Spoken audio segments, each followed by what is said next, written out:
বিসমিল্লাহির রহমানির রহিম। আজ আমি আমাদের অনলাইন শিক্ষা কার্যক্রমে মাধ্যমিক শ্রেণীর রসায়ন বিজ্ঞান এই অংশটা নিয়ে আলোচনা করছি। তো এর পূর্বের ক্লাসগুলোতে আমরা এই পর্যায় সারণী অধ্যায়ের মৌলিক বেশ কিছু বিষয় নিয়ে আলোচনা করেছি, যেখানে পর্যায় সারণীর বৈশিষ্ট্য, ইলেকট্রন বিন্যাস হতে পর্যায় সারণীতে মৌলের অবস্থান নির্ণয় এবং পর্যায় সারণীর পটভূমি জাতীয় বিষয়গুলো নিয়ে আলোচনা হয়েছে। তো পূর্বের ক্লাসের ওয়ালাইকুম আসসালাম ওয়া রাহমাতুল্লাহ। পূর্বের ক্লাসের ধারাবাহিকতায় আজ আমরা আয়নীকরণ শক্তি থেকে আলোচনা শুরু করছি। তো আয়নীকরণ শক্তি কাকে বলে, আমরা আগে এটির পরিচয়টা নেব। তো এটাকে যদি আমরা একটু ব্যাখ্যা করি, তাহলে আয়নে পরিণত হওয়ার জন্য যে শক্তির প্রয়োজন। আমাদের প্রথমেই মনে রাখতে হবে যে এই আয়নীকরণ শক্তি, এই বৈশিষ্ট্যটা হলো ধাতুর। কিভাবে এই বৈশিষ্ট্য সে ধারণ করে? কারণ ধাতু ইলেকট্রন ত্যাগ করে। এই যে ধাতু যখন ইলেকট্রন ত্যাগ করে, তখন তার মধ্যে বাহির থেকে শক্তি প্রবেশ করানোর প্রয়োজন হয়। তাহলে এই যে বাহির থেকে যে ইলেকট্রন শক্তি প্রবেশ করায়, সেখান থেকে ইলেকট্রন কিন্তু অপসারণ করা হয়। তাহলে আমাদের কি কি পরিমাণগুলো এখানে মনে রাখতে হবে। প্রথমে আমরা দেখব ওই মৌলের 1 মোল হতে হবে, সেটার অবস্থা হবে গ্যাসীয়, আর সেখান থেকে ইলেকট্রন অপসারণ হবে 1 মোল। তখন যে পরিমাণ শক্তির প্রয়োজন, যে শক্তি পেলে সেই কাজটি করে, সেই শক্তিকেই বলা হয় আয়নীকরণ শক্তি। তাহলে আমি আবারও বলছি, কোনো গ্যাসে কোনো মৌলের 1 মোল গ্যাসীয় পরমাণু হতে 1 মোল ইলেকট্রনকে অপসারণ করে 1 মোল ধনাত্মক আয়নে পরিণত করতে যে শক্তির প্রয়োজন, তাকে বলা হয় হলো তোমার আয়নীকরণ শক্তি। তাহলে আমাদের এখানে দেখা যাচ্ছে যে ইলেকট্রন বের হচ্ছে, বাট শক্তিটা ইন করছে। তো আয়নীকরণ শক্তিটা বোঝার পর আমাদের এখানে মূলত পরীক্ষায় যে প্রশ্নটি আসে, তার সাথে সামঞ্জস্য করে মূল অ্যান্সারটি কি। এখানে ফার্স্ট বলা হচ্ছে যে আয়নীকরণ শক্তি হলো একটি পর্যায়বৃত্ত ধর্ম। যখনই এই কথাটি বলা হলো যে একটি পর্যায়বৃত্ত ধর্ম, এর অর্থ হচ্ছে যে এটি বাম থেকে ডান দিকে গেলে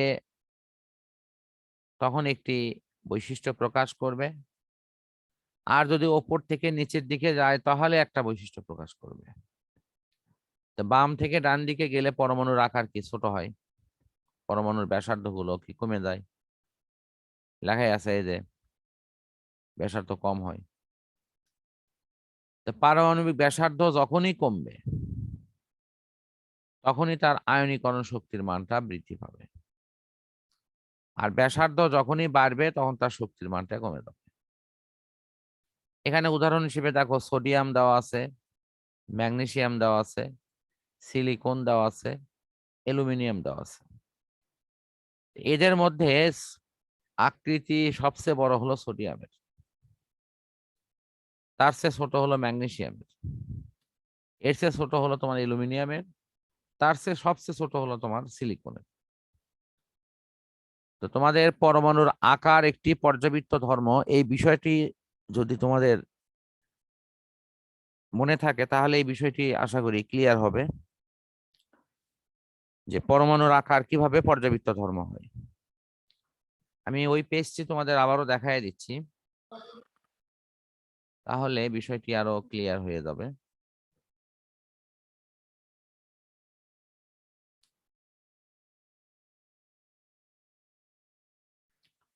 এই যে দেখো, পরমাণু যতই বাম থেকে ডান দিকে যাওয়া হয়েছে, পরমাণুর আকার কিন্তু ছোট হয়েছে। তোমরা এখানে খেয়াল করো, এই যে একই পর্যায়ের বাম থেকে ডানে যাচ্ছ, পরমাণুর আকার ছোট হয়ে যাচ্ছে। পরমাণুর আকার ছোট হলে বলা হয়েছে যে সেখানে আয়নীকরণ শক্তির মান বৃদ্ধি পায়। তা আমরা একটু বিষয়টা একটু বোঝার চেষ্টা করি, কিভাবে হয় এটা। এখানে বোর্ড শেয়ার করে দেখাচ্ছি যে আমি কম্পেয়ার করার জন্য প্রথমে সোডিয়ামের একটি পরমাণুকে নিলাম। এটা নিউক্লিয়াস। নিউক্লিয়াসের বহির্ভাগে কয়েকটা ইলেকট্রনের স্তর দেখাচ্ছি। প্রথম স্তর, দ্বিতীয় স্তর এবং তৃতীয় স্তর।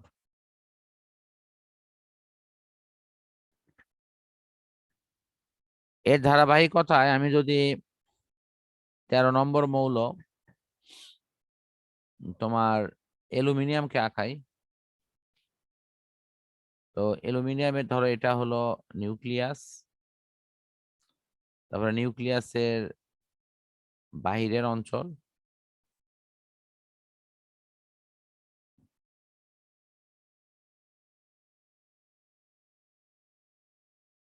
মানে ইলেকট্রন ক্লক দেখাচ্ছে এটা একটা,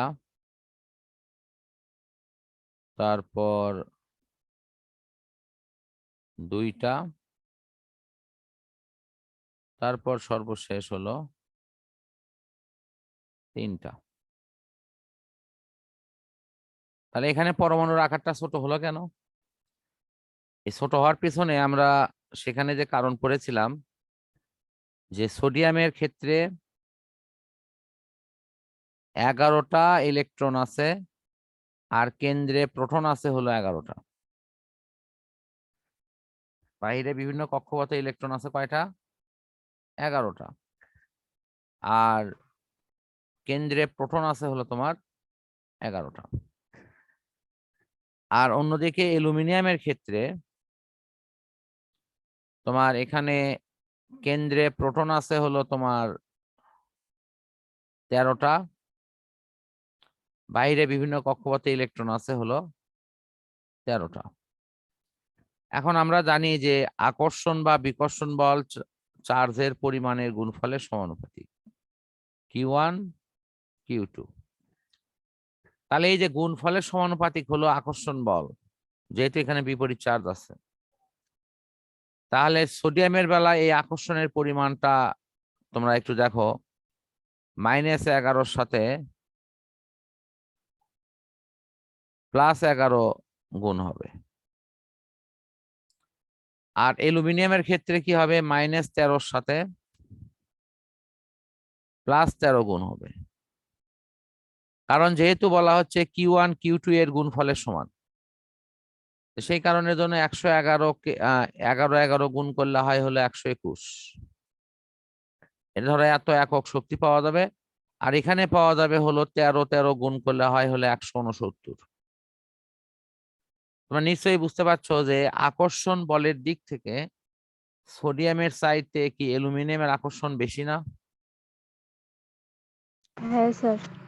এই যে ভেতরের এই প্লাস গুলো বাহিরের এই ইলেকট্রন গুলোকে সোডিয়াম আকর্ষণ করে প্রায় 121 বলে, একক বলে।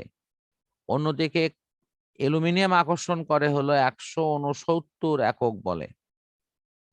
তাহলে আকর্ষণের সুদৃঢ়তা অ্যালুমিনিয়ামের বেশি হওয়ায় অ্যালুমিনিয়ামের এই যে কক্ষপথ গুলো কিন্তু কাছে কাছে চলে যাচ্ছে, কারণ অ্যালুমিনিয়ামের এই প্লাস আয়ন বাইরের এই ইলেকট্রন গুলোকে অনেক বেশি জোরে আকর্ষণ করে, সেজন্য এটা ছোট হয়ে গেছে। সবাই কি আমার এই কথা বুঝতে পারছো? হ্যাঁ স্যার।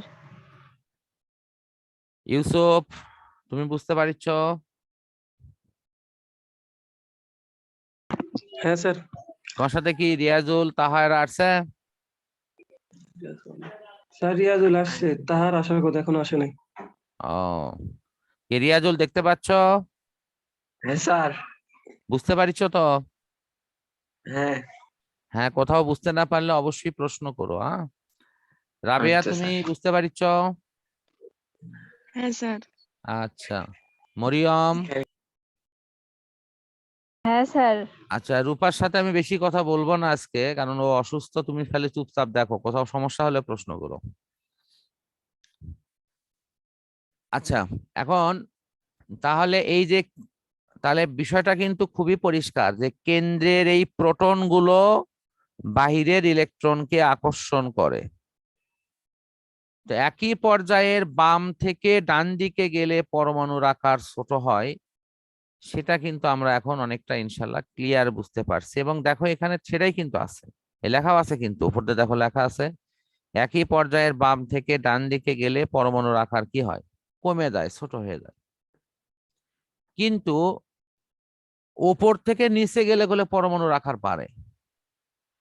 দেখো উপরের সাইডে নিচে, যেমন আমি যদি এখানে নাম দেই তাহলে বিষয়টা আরো ক্লিয়ার হবে। নাম দিলে ধরো এটা সোডিয়াম, উপরেরটা এটা হলো সোডিয়াম, তো এটা ধরো হলো পটাশিয়াম। তাহলে পটাশিয়ামের আকৃতি বড় হলো কেন?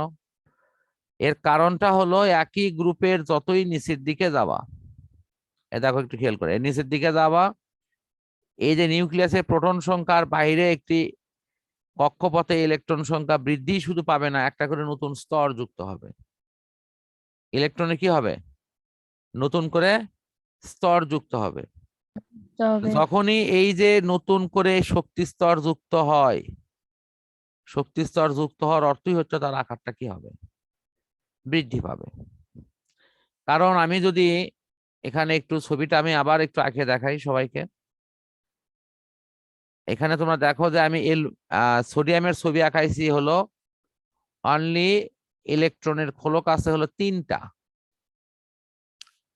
কিন্তু আমি যদি এই নিচে এই সোডিয়ামের এই নিচেই যদি আবার পটাশিয়ামকে আঁকাই তাহলে কেমন হবে সেটা একটু দেখো। ধরো পটাশিয়ামের এর নিউক্লিয়াস, তারপরে পটাশিয়ামের কক্ষপথ হলো ধরো ফার্স্ট কক্ষপথ, তারপরে সেকেন্ড কক্ষপথ, এরপর থার্ড কক্ষপথ, সব শেষে হলো ফোর্থ কক্ষপথ। তো যখনই কক্ষপথ বেশি হলো তখন কি দেখো তো উপরের সাইডে নিচেরটার আকার বড় হয়ে যাবে না? কারণ উপরে কক্ষপথ হলো 3টা, নিচে কক্ষপথ কয়টা? 4টা। তো 4টে হয়ে যাওয়ার কিন্তু পরমাণুর আকারটা উপরের সাইডে নিচেরটা বড়। এখন আমাদের মেইন যে জায়গাটা বুঝতে হবে সেটা হলো এই কেন্দ্রে আছে হলো প্রোটন, এই প্রোটন এর প্লাস আর বাইরে আছে হলো ইলেকট্রন। এই ইলেকট্রন যদি দূরে থাকে তাহলে প্রোটন দ্বারা ইলেকট্রন গুলো কি কম আকর্ষিত হবে। আবারও বলতেছি, কেন্দ্রের এই প্রোটন যত দূরে থাকবে বাহিরের ইলেকট্রনের উপর আকর্ষণ তার তত কম হবে। কারণ দূরে থাকলে আকর্ষণ কম হয় না বেশি হয়?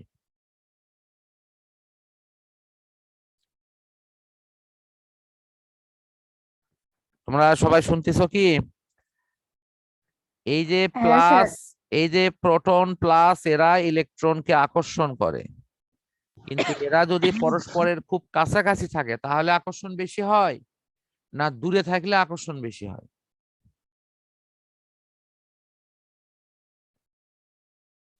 ইউসুফ কথা বলো। প্লাস এবং মাইনাস এরা কি পরস্পরের কাছে থাকলে আকর্ষণ বেশি হয় না প্লাস এবং মাইনাস এরা পরস্পর দূরে থাকলে আকর্ষণ বেশি হয়? কোনটাতে? রিয়াজুল? কাছে থাকলে এরা কাছে থাকলে বেশি আকর্ষণ হয় স্যার। কাছে থাকলে আকর্ষণ বেশি হয়, ফাইন। আচ্ছা ঠিক আছে, থ্যাংক ইউ, আমার মূল উত্তরটা পেয়ে গেছি। তাহলে আমরা দেখতে পাচ্ছি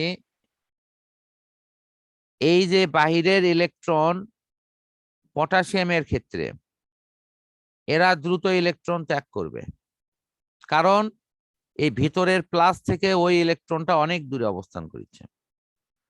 অন্যদিকে তুমি যদি অ্যালুমিনিয়ামের কথা চিন্তা করো, অ্যালুমিনিয়ামের দেখো ইলেকট্রন কিন্তু অনেক কাছে, অ্যালুমিনিয়ামের ইলেকট্রন কিন্তু অ্যালুমিনিয়াম সহজে ছাড়বে না।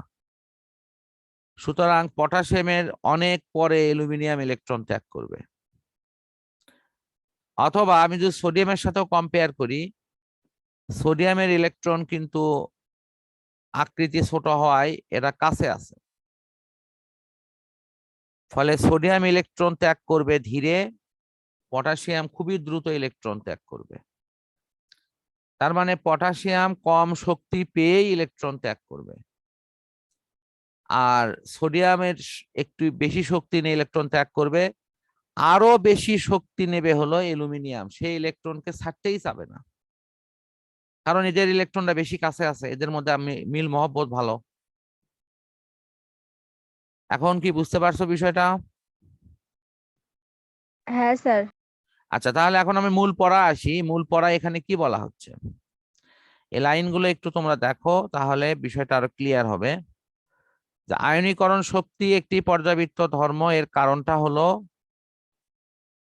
এই যে লেখা আছে, একই পর্যায়ের বামের মৌলের পারমাণবিক ব্যাসার্ধ কি বেশি এবং ডানের মৌলের পারমাণবিক ব্যাসার্ধ কম। সুতরাং পারমাণবিক ব্যাসার্ধ যদি কমে যায় তাহলে ইলেকট্রন আসক্তির মান বাড়বে। এই লাইনটাই হলো মূল। পারমাণবিক ব্যাসার্ধ কমে গেলে ইলেকট্রন আসক্তি বাড়ে, তার মানে আমাকে বেশি শক্তি প্রয়োগ করতে হবে, আর পারমাণবিক ব্যাসার্ধ বাড়লে ইলেকট্রন আসক্তির মান কমে যায়। এই পর্যন্তই তোমার এটার হলো মূল ব্যাখ্যা। এখন দেখো, এই আয়নীকরণ শক্তির সাথে ইলেকট্রন আসক্তির পড়াটা কিন্তু একদম বিপরীত। এই যে তোমরা এখানে দেখো ইলেকট্রন আসক্তির এখানে কি লেখা আছে, আয়নীকরণ শক্তির বেলায় কিন্তু আমি ইলেকট্রন কে বের করে আনার সময় আমাকে সেখানে শক্তি দিতে হচ্ছে, বাট ইলেকট্রন আসক্তির বেলায় কিন্তু বিপরীত ঘটনা আছে। তা আমরা এই বিষয়টি আমরা এই ভিডিও পরবর্তী অংশে গিয়ে আলোচনা করছি। তা আমাদের আয়নীকরণ শক্তি নিয়ে যদি আর কারো কোনো প্রশ্ন থাকে তোমরা করতে পারো।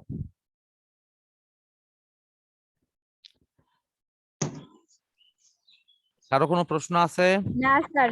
আচ্ছা, তারপরেও তোমরা বাসায় পড়বা, পড়ে যদি কোনো সমস্যা বের হয়, কোথাও বুঝতে না পারো, তাহলে অবশ্যই আমাকে সেটা প্রশ্ন করো, ইনশাল্লাহ আমি বুঝাই দেব। টেনশন করার কোনো কারণ নেই।